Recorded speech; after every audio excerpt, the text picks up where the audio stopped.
Перед просмотром включите субтитры и подпишитесь на канал. Если вы хотите поддержать канал донатом, вы можете сделать это, перейдя по ссылке в описании.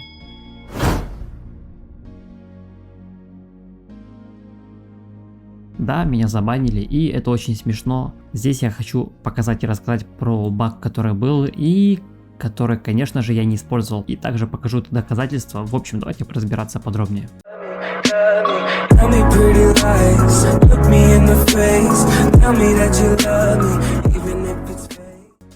Итак, какой же был баг? Я думаю, уже все знают об очередном баге в нашей любимой игре Magic Rush. Кстати, как вы думаете, стоит ли разработчикам поменять название игры на Magic Bug? Напишите об этом в комментариях, я думаю, это реально подходящее название для этой игры. Итак, вернемся к багу. Добавили Малачи путешественника, и, конечно же, кто имеет золотых героев, часто использует путешественника, и там появлялся сам Малачи. Люди тратили 10 камней душ, чтобы получить теневую сущность, также получали более 10 камней душ, так называемый вечный двигатель. Да, разработчики этой игры его придумали. Вот некоторые, используя этот баг, фармили себе миллионы теневой сущности и также тонны камней душ Малачи. Здесь вы можете увидеть, как мне в WhatsApp скидывают короткий ролик, где получают все. Естественно, я не стал делать ролик по этому поводу, ведь я всегда говорю, за использование багов вы можете получить попросту бан. И как же я ошибался, ведь вы можете также получить бан и не используя никаких багов. Давайте я докажу на 3 примерах, как я не использовал баг и получил смешной бан на 24 часа. И также я знаю тех, кто использовал баг по полной и не получил никакого бана. И также знаю тех, кто получил бан на 14 дней за реально тонны теневой сущности. Во-первых, если бы я использовал баг, разве у меня на аккаунте не должно было быть тонны теневой сущности, как пишут разработчики? Как вы видите, всего лишь 100 с лишним тысяч теневой сущности. Ну, извините, если я тот, кто делает ролики про то, как нужно копить золото и то, куда нужно его тратить. Я коплю золото и трачу его в фонтане и получаю тонны камней душ всех героев из фонтана. Вы все это знаете, кто смотрит мои ролики и стримы, и на каждом из разборов я показываю и рассказываю. Но, опять же, если бы я использовал этот баг, я бы имел несколько миллионов как минимум, верно? Вы можете сказать, нет, это обман, ты их уже потратил на улучшение всех снаряжений. Ну, давайте же проверим мои снаряжения.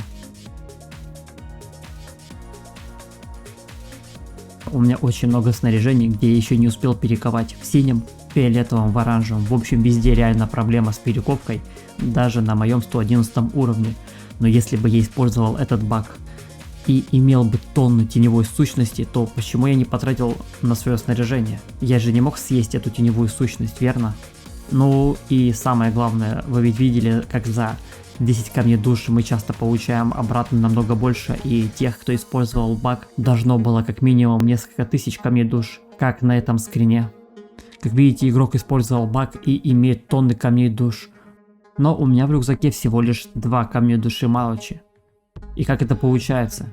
По словам разработчиков, я использовал баг, но в итоге не получил ничего полезного. Как можно использовать баг и не иметь никаких бонусов от бага? Вам самим не смешно? Вы убиваете эту игру своими тупыми багами, вечными проблемами. Кстати, проблему с Google они так и не решили, но мы нашли решение проблемы, поделились со всеми. Также проблема с рекламой, они все еще не могут это решить. И снова мой супер полезный ролик про то, как исправить эти ошибки. Я даже не получил обычного спасибо от разработчиков, потому что им плевать на нас, и им плевать на эту игру, им плевать на тех, кто тратит огромные деньги тут. Как печально бы не звучало, но эта игра вскоре просто умрет, еще несколько лет, и тут останутся одни боты и админы с таким отношением к игрокам. И самое обидное то, что я не успел купить на прошлой неделе 300 базовых кристаллов, чтобы покупать иглы.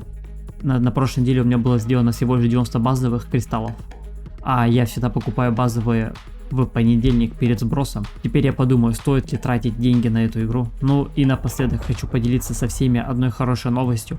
Помимо Magic Rush в будущем я буду снимать ролики про новые NFT игры, где, играя, вы можете заработать реальные деньги. Просто поделюсь своим впечатлением об этих играх и разберемся, стоит ли играть в них или это попросту обман. Более подробно об этом я расскажу в своем следующем видео. А на этом все. Кому ролик был полезен, ставим лайк, подписываемся на канал и всем пока-пока.